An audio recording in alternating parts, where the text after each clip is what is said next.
get started. Whoops. Okie doke. So Rabbi say we're on Daf Kuf Mem Zayin Amud Aleph. It's about the 7th or 8th line. Amar Rabbi Zera Amar Rav. Minay lamat nashchiv meira shehi min haTorah. What is the derivation? What are the source texts in the Torah that teaches us that a shchiv meira is a special case, and that even though normally you need to make a kinyan in order to transfer ownership, a person on his deathbed can do so with just a verbal declaration without a formal kinyan? Where do we know this from? Now, Tosfos at the very outset tells us that the Gemara is not under the assumption that this is a biblical law. The Gemara wants to find biblical support for it, even though the Gemara all along knows that it's midarabanan. And that's what we call an asmachta. And it adds to the veracity of the halacha. Shenemar, and how do we know this? Because it says in the Torah, V'ha'avartem es nachalaso levito. The Torah says, you shall pass over. If a man has no sons from the daughters of Tzolachad, you shall pass over his inheritance to his daughter. And the Rashbam explains that this word v'ha'avartem is totally unnecessary.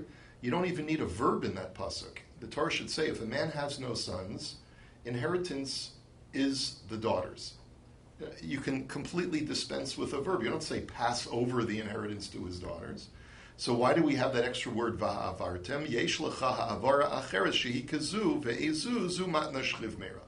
It's to tell you that there's only one other kind of passing over that works like an inheritance, and that is the passing over of a shchiv meira, which means that just like inheritance happens automatically without a formal kinyan, so too the declaration of a shchiv meira creates transfer even without a formal kinyan. Rav Nachman Amar Rabba bar Avua mehacha. He says, I learn it from a pasuk that's later in that same section. It says that if a man has no children, unasatem es nachalaso le'echav, you shall give the inheritance to his brothers. And here too, the word unasatem, give it, could have been dispensed with, and therefore it's considered to be superfluous. Yesh lecha nesina acheres shehi kazu ve'ezu zu matna shchiv meira. There is another kind of automatic transfer that happens without a kinyan, that we learn from the word unasatem, and that refers to the gift of a shchiv meira. Rav Nachman, my time alo amar me v'ha'avartem. So the question is, why did Rav Nachman not derive it from the same source of the ha'avartem as the first opinion? Hahumi boile lechida Rabbi. He says, because that I need for another reason. The Tanya, Rabbi Omer, we saw this actually not too long ago in the Gemara. Bekula nemra bahen nesina v'kan nemra ha'avara, ein lecha shema'avir nachala mishevet l'shevet elabas, hoil uvena uba'ala yarshin osa. That the word v'ha'avartem is different from all of the other verbs, which are normally unisatem, you shall give. Why specifically by a daughter does it say you shall pass or transfer over? It's to tell you that the only scenario whereby an estate can be transferred from one shevet to another is only through the inheritance of a daughter. The Torah is basically limiting the possibility of transfer of land from one shevet to another only in this limited situation where only daughters inherit and not sons. And the reason is because when a daughter inherits, she can marry a guy from another shevet and she'll have a son from another shevet, and therefore that's the only way it'll transfer. Reb Zera, my time alo amar me unisatem. Let's ask the opposite question. Reb Zera, who learns it from the word v'ha'avartem, why doesn't he look at the word unisatem and say that too is superfluous? The Gemara answer is urche dekrahu. Because he'll tell you that sometimes even when the Torah doesn't need to write a verb, it'll write a verb nonetheless for stylistic purposes, and therefore there's nothing to be derived from that word unisatem, and therefore you only learn it from v'ha'avartem. Rav Menashe bar Yirmiyah Amar mehacha. Rav Menashe says it's not based on biblical text, it's based on text from the Nach. And what do we see? It says in Sefer Malachim, Bayomim hahem chalach Chizkiyahu lamus, vayavo elav Yeshayahu ben Amotz hanavi, vayomer elav ko amar Hashem tzav lebeischa ki meis ata v'lo sichya. Period. The pasuk says this is an important episode in Jewish history. Chizkiyahu HaMelech was very righteous, but he saw prophetically that any child that he would have would be evil. And so he made the conscious decision not to procreate, not to have children. And Hashem punished him for that. And he made him deathly ill. And he sends Yeshaya the Navi to tell him that Hashem is going to kill you because you have a mitzvah to procreate no matter what. And don't worry about what's going to happen in the future. And the way that Yeshaya told him was, give charge to your house because you're going to die. So what are the words, give charge to your house? B'tzava ba'alma. That teaches me that a person who's on his deathbed has a right to just give verbal charge, and that is enough to create a gift to whomever he wishes. And that's the source. Rami Bar Yecheskel Amar Mehacha. He learns from this pasuk, which is in Sefer Shmuel. It says, Va'achitofel ra'a ki lo ne'esasa atzasa v'yachavoshes hachamor va'yelech el beso el iro va'yitzav el beso va'yechanek. Period.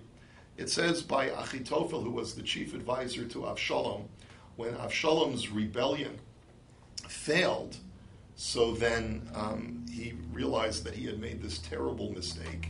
And so he goes home and says he gives charge to his household, and then he committed suicide by hanging himself or strangling himself.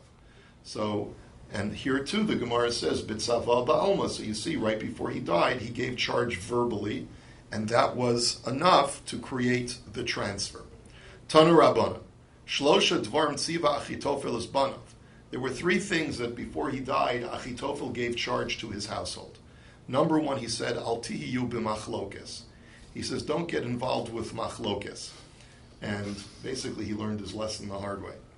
Va'al timrdu b'malchus beis David. Don't rebel against the kingdom of David. This is a separate issue. Now, it's not only is machlokes bad in general, but specifically don't try to go up against the Davidic dynasty. And the third thing he said is, B'yom tov shel hatzeres barur zir'u chitim, or zar'u chitim. He said that if you look up at the sky on Shavuos and you see a clear sky that's nice and bright without any clouds, that's a good portent that the season is going to be very good for growing wheat. And therefore, you should plant a lot of wheat seed because you're going to have good crops. Mar Zutra Amar Balul Itmar.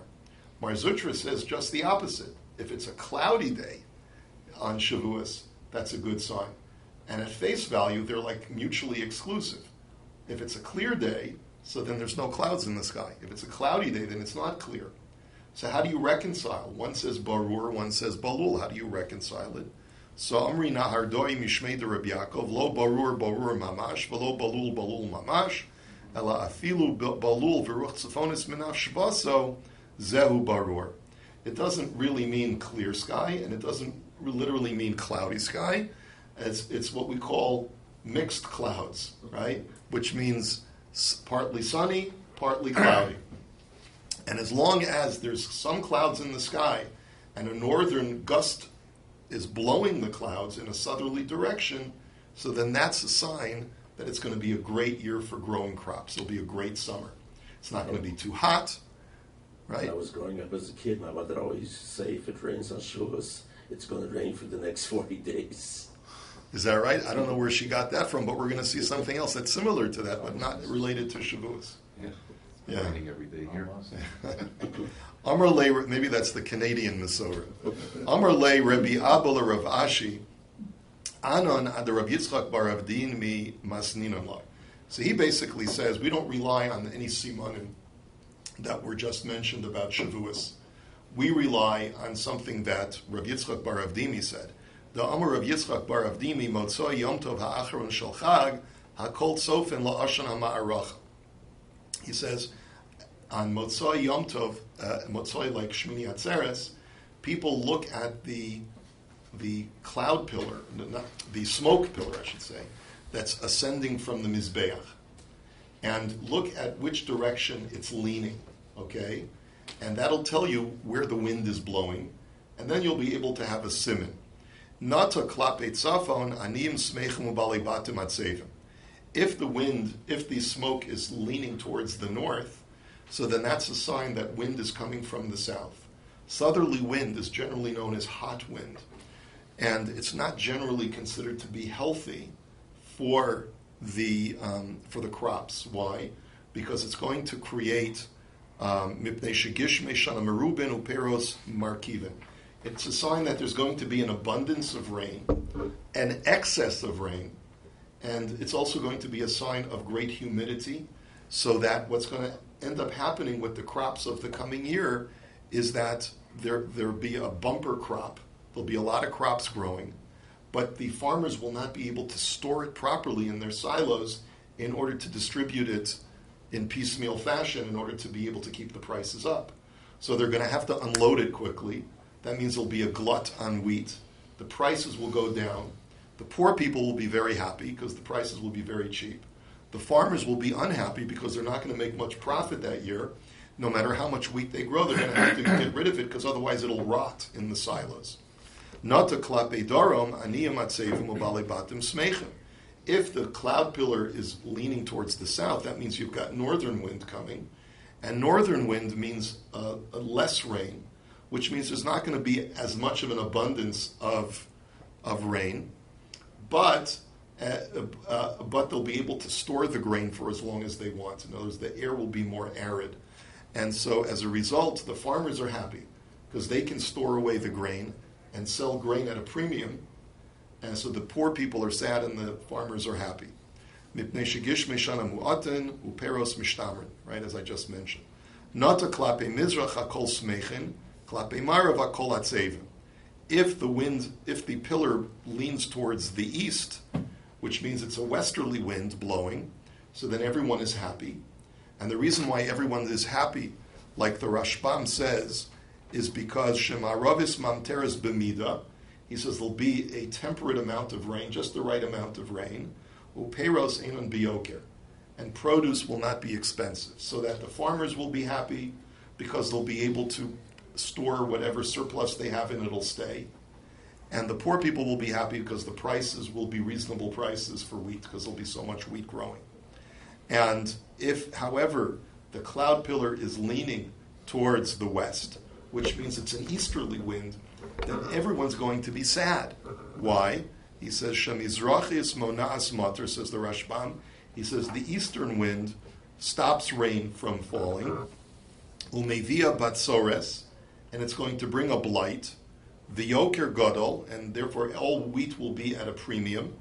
Uperos karka inon somchim, and the produce will not grow well.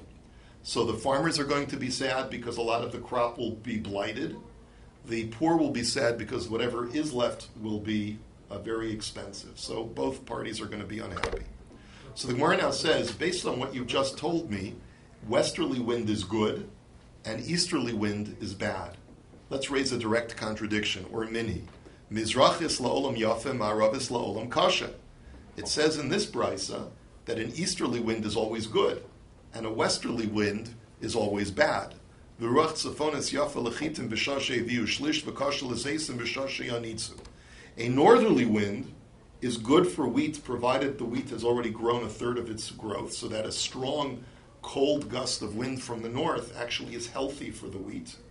But it's bad for olives when they're just starting to bud because olives require a warmer type of air. V'ruach derom is kasha lechitin b'shashe viu shlish v'yafa l'zeisim b'shashe yanitzu. A southerly wind is bad for wheat if it's already grown a third because it's too warm. It's going to cause the wheat to blight. But it's healthy for olives because olives get more robust the warmer the air. V'amar Rav Yosef v'tema marzurch v'tema Rav Nachman bar Yitzchak v'simanach shulchan b'tzafon u'menorah b'doram. Hi marbi didei v'har marbi didei. He says these rabbis say the way to remember that, which wind is better for what, for which crop, is to remember the way that the shulchan and the menorah were situated in the temple. The shulchan is on the northern side of the temple to remind us that the bread that's placed on the shulchan will grow better from a northern wind, and the menorah is on the south side of the temple to remind us that the southern wind will be good for the olive oil that is being lit in the menorah. So the Gemara says, but what's our kasha? Our kasha is that in the previous statement, we were taught that eastern wind is bad, western wind is good. And this brisa says just the opposite, that eastern wind is good and western wind is bad. Lo kasha halan v'halahu. So the Gemara says it's not a contradiction. It depends whether you live in Eretz Yisrael or in Bavel. in Eretz Yisrael, where we were talking about the smoke coming up from the Mizbeach, so then eastern wind is bad because it's not going to produce enough of the rain that we need, and the western wind is very good because the rain is going to come off the Mediterranean, and that's Eretz Yisrael needs a tremendous amount of rain, and so therefore western wind in Eretz Yisrael is very good. It's going to produce more rain. In Bavel, which is less dependent upon rain, it's got natural irrigation and it's in a valley, so then too much rain from the west coming off the Mediterranean is no good. We'd rather have the eastern wind, which is more arid, and that'll create less of a problem with too much moisture. So it all depends where you live to determine where the winds are the best. So Tanya, Abashal Omer, Yom Tov Shal Atzeres Barur Simin Yafa L'Chol Hashana Kula. Abashal says in the Brisa that if the sky is clear on Shavuos, that's a good sign for the rest of the year, that the weather will be good, apparently. Amar Rav Zvid, Hayom Akama Derei Shasa Ichamim Kula Shasa Chamima, Ikarir Kula Shasa Karira. And he says something else, Rav Zvid. He says, take a look at the weather on the first day of Rosh Hashanah. Now remember this. Remember this on Rosh Hashanah. If it's hot on the first day of Rosh Hashanah, the rest of the year will be hot, or let's say warmer than usual. And if it's cold on Rosh Hashanah, then the rest of the year will be colder than usual. Almost like Farmer's Almanac, right? It's sort of like telling you what the basis of these things are. So the Gemara says, Lamai nafkamina, who cares? The only people that talk about weather are people who have no life, right? So like what difference does it make what the weather is going to be like for the rest of the year? So the Gemara says, Litfilas or shel Kohen Gadol. The ramification is, what should the Kohen Gadol be davening for on Yom Kippur when he goes lifnai v'lifnim, when he goes into the Holy of Holies? Because we know that the function of the Kohen Gadol, like we say in our liturgy, that he would daven for different people who lived in different climates. So if the Kohen Gadol will take note that it's especially cold on the first day Rosh Hashanah, he'll daven to Hashem to make the cold somewhat temperate so that we're able to have good crops for the coming year, and vice versa. V'rava, so now we finished our discussion about that Agadata, about Achitophel's charge to his children having to do with weather, and now let's go back to the discussion of a Shchiv Meira. V'rava Omer Rav Nachman matna Shchiv Meira midarabanan ba'al mehi shema titaref daito alav. Rav Nachman is quoted as saying, not that there's any scriptural support for the law that a gift of a Shchiv Meira is binding, but rather it's purely based on Svara. The svara is that the rabbis were concerned. Here's a guy on his deathbed, and he's anything that is negative emotionally could set him off and make his condition worse, and he'll die more quickly. They didn't want that to happen. They know that he would very much like to give a gift to his friend Plony, and if they're going to make him get a scribe and write up a shtar, maybe he'll die in the meantime, and he'll be so filled with anguish and frustration, it'll worsen his condition. So they said, you know what?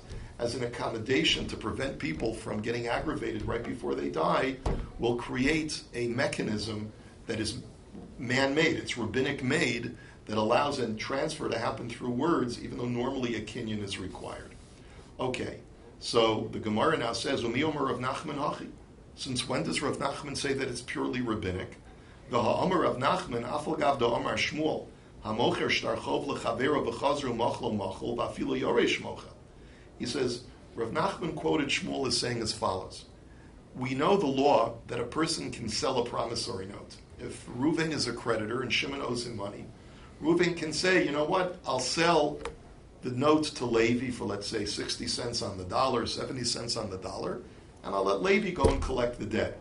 However, there's one caveat.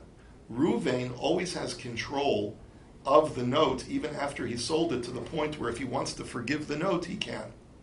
The Rashbam just points out that we're not going to let Levi hanging. We're going to say that if you are moichel, the debt Reuven, then you have to give Levi back his money that he paid for the note. But at least we know that Reuven is still in control, even though he sold the note. Not only that, but if Reuven sells the note and then Reuven dies, his heirs, Reuven's heirs, can also be moichel on the note and make the notes null and void. However, that's only true when the note is sold. However, Moed Shmuel Shim Nastam B'Matna Shchiv Meira De'enu Yachol L'Mochlo.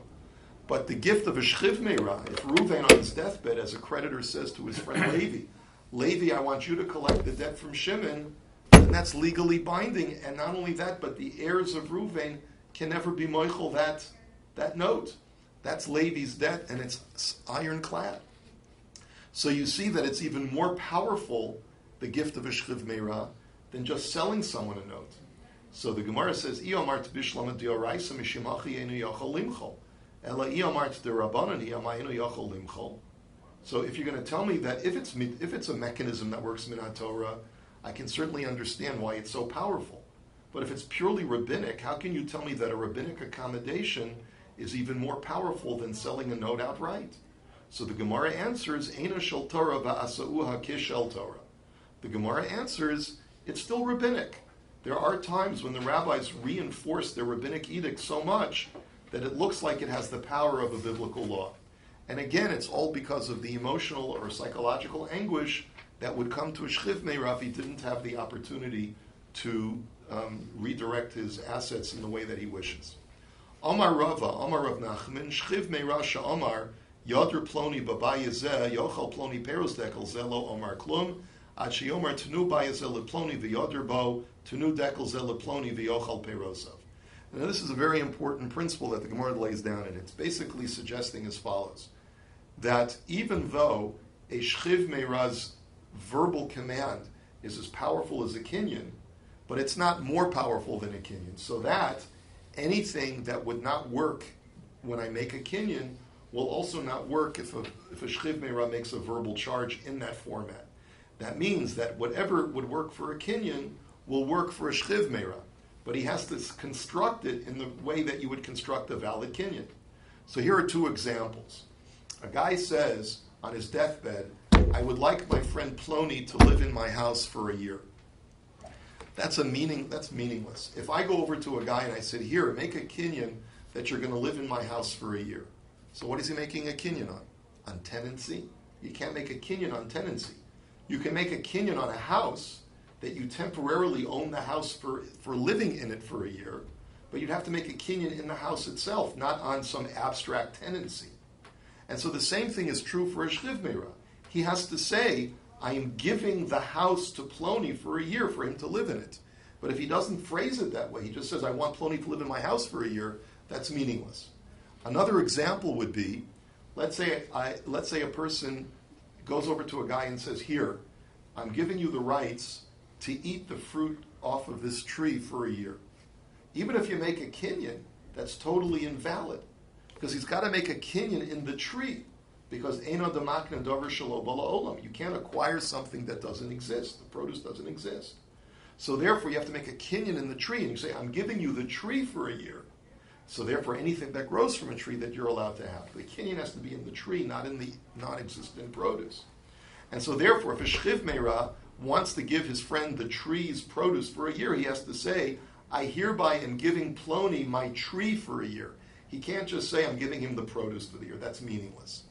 So, lememra desavar Rav Nachman milsa de isa bebari isa b'shchiv meira de lesa bebari lesa b'shchiv meira, question mark? Or is this to suggest that the gift of a shchiv meira will only work if a comparable kinyan in a healthy person would work, but if not? Is that what you're saying? Let me show you an example that does not conform to that. V'ha amar Rava amar Rav Nachman, shchiv meira sha'amar tenu hal va'asi leploni, hal va'asa leploni ve'af lagav delese bebari. Here's an example of the gift of a shchiv meira that works halachically, even though if it was done by a healthy person with a kinyan, it would not work. What's the case?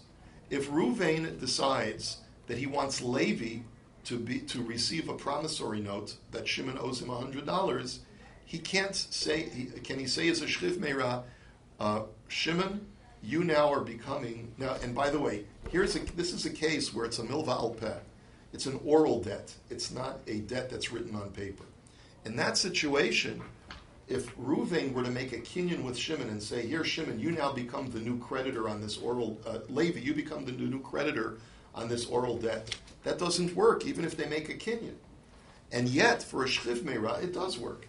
If Reuven's on his deathbed and he turns to Levi and he says, Levi, you are the new creditor on my debt with Shimon, then it does work. So here's an example that doesn't fit the rule. You just said that the rule is that if it works as a kinyan in a healthy person, only then will it work with the declaration of a shchiv meira. But here's an example where it won't work if you make a kinyan as a healthy person, but it'll still work if you make a declaration as a shchiv meira.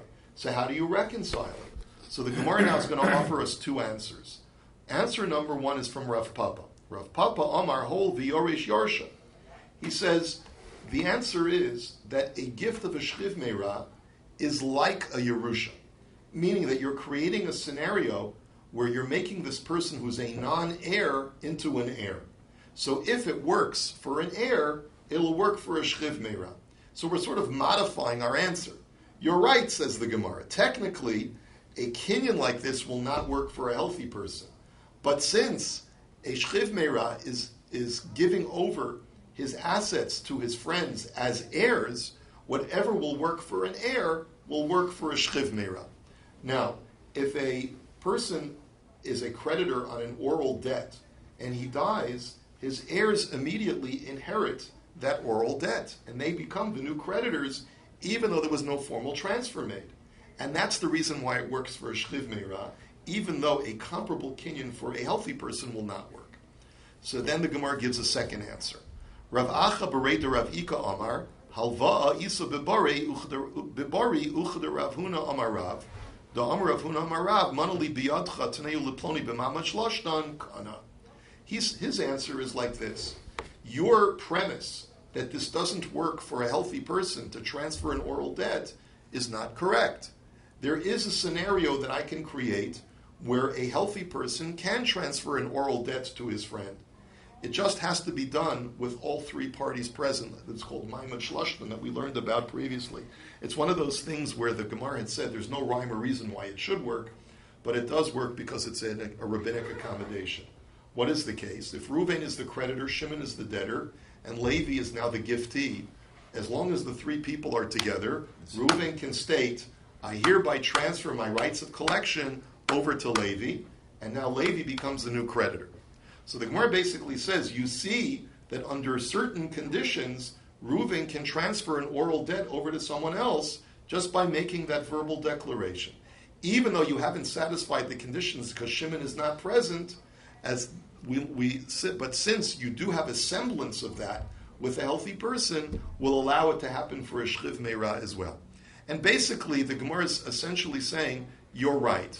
Even though that we can come up with certain cases where a shchiv meira has more power than a healthy person who would be making a kinyan, but it's just only slightly better.